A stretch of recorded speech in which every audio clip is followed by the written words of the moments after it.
और माइक अपने दोस्त टॉमी के साथ है। साथ में माइक और टॉमी एक लक्ष्य के हिट होने की प्रतीक्षा में एक रेगिस्तान में हैं। उनका लक्ष्य एक खतरनाक आतंकवादी है और उसे मारना उनका मिशन है।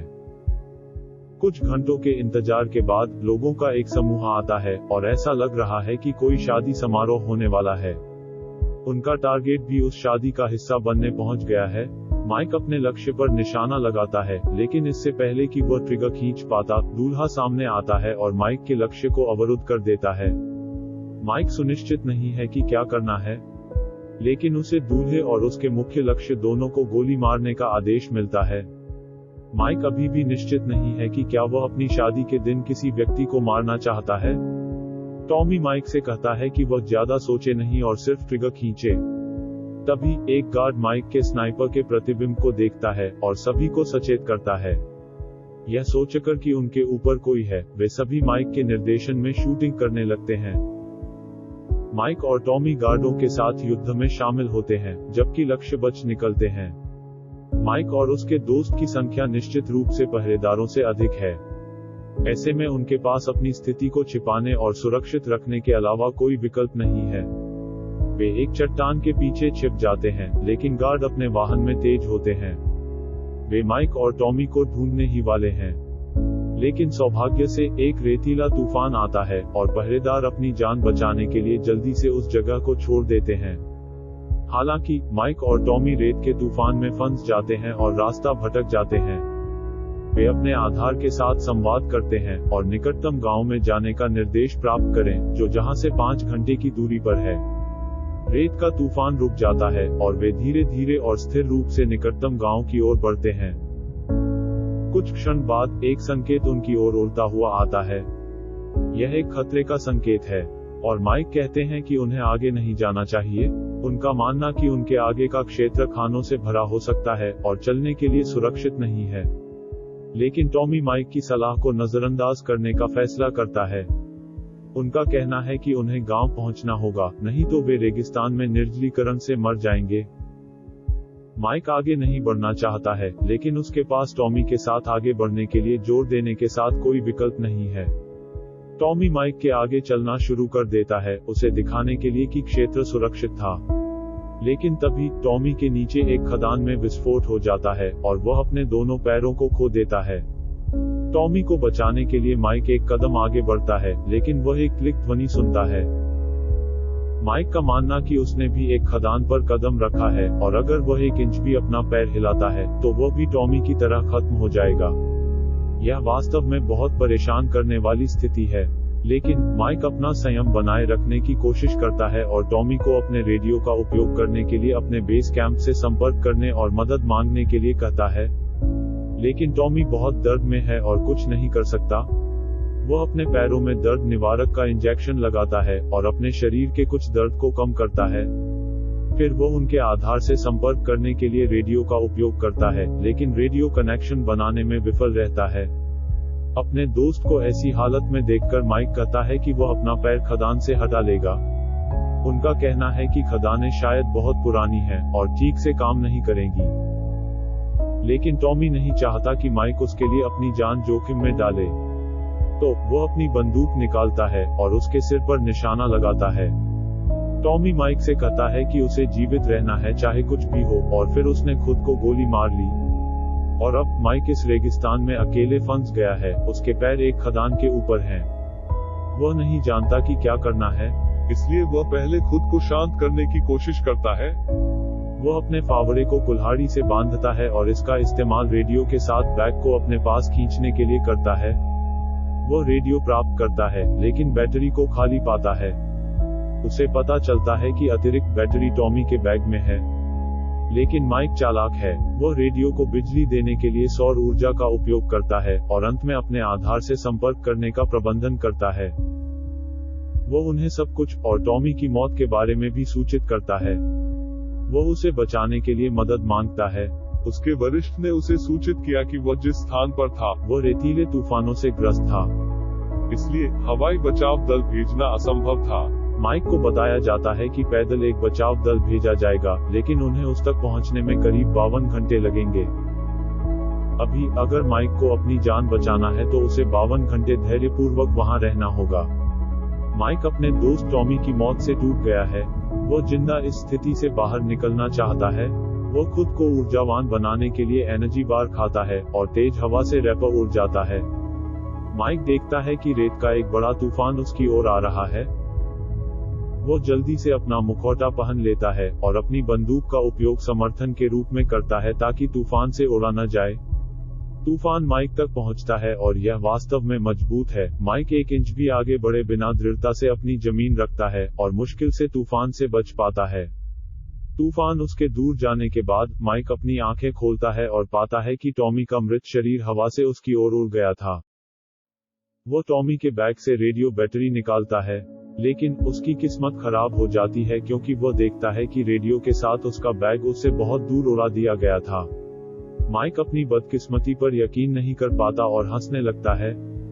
सॉली, माइक के पास पीने का पानी खत्म हो गया है और उसने घंटों से कुछ भी नहीं खाया है। भीषण गर्मी में घंटों बैठने के बाद माइक के डिहाइड्रेट होने का खतरा रहता है। मदद आने में माइक के पास अभी भी लगभग 43 घंटे बाकी हैं। लेकिन उनका धैर्य धीरे धीरे खत्म होता जा रहा है। वो अपनी बंदूक निकालता है और आकाश में गोली मारता है। वो मदद के लिए चिल्लाता है, उम्मीद करता है कि कोई उसकी बात सुनेगा और उसकी जान बचाएगा। लेकिन उनकी पुकार सुनने वाला कोई नहीं है। माइक ने फैसला किया कि वह यहाँ नहीं टिक सकता, तो वो अपने जीवन को समाप्त करने के लिए बंदूक को अपने सिर पर इंगित करता है। लेकिन इससे पहले कि वह ट्रिगर खींच पाता, उसने देखा कि एक व्यक्ति चल रहा है। माइक अपनी स्थिति के बारे में सब कुछ बताता है और उसकी मदद करने के लिए कहता है। लेकिन वह शख्स माइक से कहता है कि उसे आगे बढ़ना चाहिए। माइक समझाने की कोशिश करता है कि अगर वह एक और कदम उठाता है, वह विस्फोट में अपनी जान गंवा देगा। वो व्यक्ति माइक की ओर आता है, लेकिन वह एक पैटर्न में चल रहा है जो सीधा नहीं है। माइक उसे अपनी पानी की बोतल देता है और उसे अपना रेडियो लाने के लिए भी कहता है। लेकिन वह आदमी माइक को गलत समझता है और उससे कहता है कि रेडियो पर कोई संगीत नहीं है और उसे इस स्थिति में भी नृत्य नहीं करना चाहिए। इतना कहने के बाद वो आदमी बिना उसकी मदद किए माइक को छोड़ देता है। इससे माइक निराश हो जाता है, लेकिन उसके पास कोई विकल्प नहीं है। वो कुछ और घंटों के लिए उस स्थिति में रहता है। तभी वो देखता है कि एक छोटी लड़की अपनी ओर आ रही है। पहले की तरह बच्चा भी माइक के करीब जाने के लिए एक पैटर्न में चलता है। वो माइक को पानी की बोतल सौंपती है और माइक जल्दी से उसमें से पी लेता है। लड़की अपने बैग से एक खिलौना सिपाही निकालती है और माइक को दिखाती है। उसके पास उसकी तरह ही एक खिलौना सिपाही है, जो वो छोटी लड़की को देता है। फिर वो उसे रेडियो के साथ बैग अपने पास लाने के लिए कहता है। लेकिन अपने पिता की तरह छोटी बच्ची भी माइक को रेडियो लाकर उसकी मदद नहीं करती और वहां से भाग जाती है। सूरज ढल रहा है और माइक अपने गियर से आग बुझाने में सफल हो जाता है। माइक उसकी और उसकी पत्नी की तस्वीर देखने लगता है। फिर उसे अपनी पत्नी द्वारा रिकॉर्ड किया गया एक वीडियो मिलता है। वो वीडियो चलाता है और उसकी पत्नी उसे बताती है कि वो उसका इंतजार कर रही थी। वो माइक से कहती है कि वो चाहती है कि वो जल्द से जल्द लौट आए। इस वीडियो मैसेज को देखकर माइक इमोशनल होने लगते हैं। उसे डर है कि कहीं वो अपनी पत्नी को फिर कभी न देख ले। माइक उसके साथ हुई हर चीज से थक गया है। वो सो जाना शुरू कर देता है और पाता है कि आग बुझ गई थी। माइक को रात में रेगिस्तानी जानवरों के रोने की आवाज सुनाई देने लगती है। आग जानवरों को माइक से दूर रख रही थी, लेकिन आग के बिना माइक रेगिस्तान के जंगली जानवरों से गंभीर संकट में है। वो जानवर को डराने के लिए अपनी बंदूक से गोली मारता है, लेकिन जानवर भागता नहीं है और माइक भी उसे अंधेरी रात में नहीं देख सकता है। जानवर उसके करीब आता है और टॉमी के शव को ले जाता है। माइक अपनी मशाल की रोशनी का उपयोग करता है और अंत में जानवर को देखता है। वो उस पर गोली चलाता है और जानवर खदानों में से एक पर उतरता है जो तुरंत फट जाता है। विस्फोट से माइक के आसपास के सभी जानवर वहां से भाग जाते हैं। अगली सुबह कल से ग्रामीण माइक से मिलने आता है। वो माइक पर मुस्कुरा रहा है, जो इस समय उससे स्पष्ट रूप से नाराज है। ग्रामीण माइक को बताता है कि वो जंगली जानवरों के घूमते हुए रेगिस्तान में रात को जीवित रहने में सक्षम था। यह एक चमत्कार था। वो एक बार फिर माइक से कहता है कि उसे आगे बढ़ना चाहिए, लेकिन माइक उसकी एक नहीं सुनता। माइक उसे बताता है कि वह शायद जानता है कि लैंड माइन्स कहाँ हैं, क्योंकि वह हमेशा एक पैटर्न में चलता है। लेकिन ग्रामीण माइक को बताता है कि सीधे आगे चलने की तुलना में एक पैटर्न में चलना अधिक सुरक्षित था। आखिरी प्रयास में माइक ने ग्रामीण को रेडियो लाने के लिए कहा। इस बार ग्रामीण सहमत हो जाता है और रेडियो को माइक के पास वापस लाता है और फिर अपने रास्ते पर चला जाता है। माइक अपनी घड़ी की जांच करता है और मदद के आने में अभी भी 24 घंटे बाकी हैं। वो धीरे धीरे मतिभ्रम करने लगता है। माइक टॉमी को उसकी मौत से जागते हुए देखता है। काल्पनिक टॉमी माइक को प्रेरित करता है और उससे कहता है कि वह इससे जीवित बाहर निकल जाएगा। रात हो जाती है और माइक अपने जीवन में की गई सभी गलतियों के बारे में सोचने लगता है। उसे इस बात का पछतावा है कि वह अपनी पत्नी को अकेला छोड़कर अपने मिशन पर आया। माइक को पता चलता है कि कल रात उस पर हमला करने आए जंगली जानवरों ने उसे फिर से घेर लिया है। माइक उन पर गोली चलाता है, लेकिन उसके पास जितनी गोलियां हैं, जानवरों की संख्या उससे कहीं अधिक है। जानवर माइक के पास आ जाते हैं और उस पर हमला करने लगते हैं। माइक उन सभी से लड़ने के लिए संघर्ष कर रहा है। सूरज उगता है और हम देखते हैं कि माइक सभी जंगली जानवरों को मारने में कामयाब रहा है। वो पूरी तरह से थका हुआ लगता है और वह यह देखने के लिए अपनी घड़ी की जांच करता है कि बचाव के आने में उसके पास अभी भी 7 घंटे बाकी हैं। 45 घंटों के लिए माइक उस रेगिस्तान में अकेले ही रहा है। उसका पैर एक खदान के ऊपर है। माइक पिछले 45 घंटों से बिल्कुल भी नहीं हिला है। उसे अपने वरिष्ठ का फोन आता है जो उसे सूचित करता है कि उसे बचाने के लिए भेजा गया बचाव दल 10 घंटे लेट होगा, जिसका अर्थ है कि माइक को और 17 घंटे के लिए रेगिस्तान में जीवित रहना होगा। सीनियर उससे पूछता है कि क्या वह उन 17 घंटों तक रुक सकता है, लेकिन माइक पहले ही थक चुका है और निराश हो चुका है। वो जवाब देता है कि वह आगे नहीं जा सकता। उसका सीनियर उसे बताता है कि कोई है जो उससे बात करना चाहता है। माइक फिर अपनी पत्नी की आवाज सुनता है। इस मिशन में आने के लिए उसे अकेला छोड़ने के लिए माइक उससे माफी मांगना शुरू कर देता है। वह सामने सोफे पर बैठी अपनी पत्नी को भी मतिभ्रम करने लगता है। माइक अपने शरीर में ताकत खोने लगता है। वो सीधे नीचे गिरने लगता है और ऐसा लगता है कि माइक अपनी जान गंवा देगा।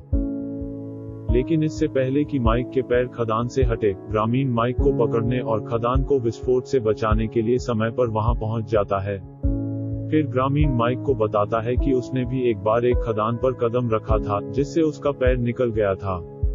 वो माइक से कहता है कि अपना पैर खोने से ऐसा लगा कि उसने अपने जीवन से सब कुछ खो दिया है। ग्रामीण अपनी कहानी सुनाते हुए माइक के जख्मी शरीर पर दवा भी लगा रहा है। वो माइक से कहता है कि अपना पैर खोने के बावजूद वो अपनी पत्नी से मिलने के बाद अपने जीवन में खुश रहने में सक्षम था और उसकी एक बेटी थी। उनका कहना है कि हमारे जीवन में कुछ भी हो, हमें आगे बढ़ते रहना चाहिए। फिर वह माइक को कुछ पिलाता है, जो कहता है कि इससे उसे अच्छा लगेगा। फिर वह माइक को कुछ बताता है। ग्रामीण का कहना है कि वह रेगिस्तान से खदानें निकालता है और जीविकोपार्जन के लिए बेच देता है। उनका कहना है कि खदानों को निकालने के बाद वे सेना को यह महसूस कराने के लिए डिब्बे डालते हैं कि खदानें अभी भी भूमिगत हैं। एक दिन जब उसकी बेटी उसकी मदद कर रही थी, उसने एक खदान पर कदम रखा और दुखद रूप से उसकी मृत्यु हो गई। माइक भ्रमित है क्योंकि उसने अपनी बेटी को देखा था। ग्रामीण अपनी कहानी सुनाने के बाद चला जाता है और माइक अपनी बेटी को फिर से देखता है, लेकिन वो जल्दी से हवा के साथ दूर हो जाती है। इसके बाद माइक फिर से मतिभ्रम करने लगता है। वो देखता है कि एक दीवार जमीन से निकल रही है और उसके चारों ओर है। उसके सामने एक दरवाजा है और जब माइक उसे खोलता है तो वो अपने अपमानजनक पिता को देखता है जो उसकी माँ को पीटता था। वो अपनी पत्नी के साथ बिताए प्यारे समय को याद करता है। उसे याद है कि उसकी माँ अस्पताल के बिस्तर पर लेटी हुई थी, जिंदा रहने के लिए लड़ रही थी। अचानक माइक को गोली लग जाती है। उसे पता चलता है कि कुछ दिन पहले उसके और टॉमी का पीछा करने वाले आतंकवादियों ने उसे ढूंढ लिया था। वे माइक पर शूटिंग शुरू करते हैं। वह वापस लड़ने की कोशिश करता है, लेकिन वह सिर्फ कमजोर है। वो तब अपनी पत्नी को याद करता है और जीवित रहने की प्रेरणा प्राप्त करता है। वो जमीन पर गोली चलाना शुरू कर देता है जो खदान को ट्रिगर करता है और उसे रेत से दुश्मन से बचाता है। वो अपनी स्नाइपर राइफल पकड़ लेता है और तेजी से एक एक करके बुरे लोगों को खत्म करना शुरू कर देता है। माइक अपने दुश्मनों के हमले से बचने का प्रबंधन करता है और वह यह भी देखता है कि बचाव दल वहां मौजूद था। लेकिन रेत के कारण रेस्क्यू टीम के लिए माइक को ढूंढना मुश्किल हो गया था। उसे यह बताने के लिए उनका ध्यान आकर्षित करना होगा कि वह वास्तव में कहां था। माइक उससे कुछ मीटर की दूरी पर अपना भड़कीला संकेत देखता है। यदि वह इसे प्राप्त करने में सफल हो जाता है और अपनी टीम को संकेत भेजता है, तो वह बच जाएगा। लेकिन उस भड़कीले संकेत तक पहुंचने के लिए उसे आगे बढ़ना होगा, जो खदान को ट्रिगर करेगा और या तो उसे मार देगा या उसके दोनों पैरों को हटा देगा। फिर उसे याद आता है कि ग्रामीण ने उसे क्या कहा था, जीवन में कुछ भी हो, हमें आगे बढ़ते रहना चाहिए। वो सोचता है कि अपनी पत्नी को देखे बिना उस रेगिस्तान में मरने से बेहतर है कि अपने पैरों को खो दिया जाए। माइक बचाए जाने के लिए अपने पैरों को जोखिम में डालने के लिए तैयार है। वो खदान से अपने पैर हटाता है और आगे बढ़ता है। लेकिन आश्चर्य की बात यह है कि खदान में विस्फोट नहीं होता है। माइक जमीन पर गिर जाता है और उलझन में है कि क्या हो रहा था। वो खदान की जांच करने जाता है और उसे एक कैन मिलता है। डिब्बे के अंदर वो खिलौना सिपाही को ढूंढता है जिसे उसने ग्रामीण की बेटी को ले जाते हुए देखा था। माइक को पता चलता है कि खदान की जगह उस ग्रामीण ने ले ली थी जिसने उसकी जगह डिब्बे रखे थे। और यह सब करते हुए वो सिर्फ एक कैन पर कदम रख रहा था। माइक फूट फूट कर रोने लगता है। हो सकता है कि सच्चाई का एहसास न होने के कारण वो खुद पर नाराज था, या शायद वो खुशी के आंसू बहा रहा था कि वो जीने वाला था। जो कुछ भी था, माइक एक बात पक्के तौर पर जानता था। इस घटना के बाद उनका जीवन पहले जैसा नहीं रहने वाला था, क्योंकि उन्होंने जीवन का एक बहुत ही मूल्यवान सबक सीखा था। माइक भड़क का उपयोग करता है और बचाव दल द्वारा बचा लिया जाता है। माइक वापस अपने देश लौट जाता है, जहां उसकी पत्नी उसका इंतजार कर रही है। अपनी पत्नी को देखकर माइक अपना बैग नीचे फेंक देता है और उसकी ओर कदम बढ़ा देता है। माइक अपनी पत्नी के सामने अपने एक घुटने के बल झुक जाता है, जैसे अपने जीवन के विभिन्न चरणों में। और इस बार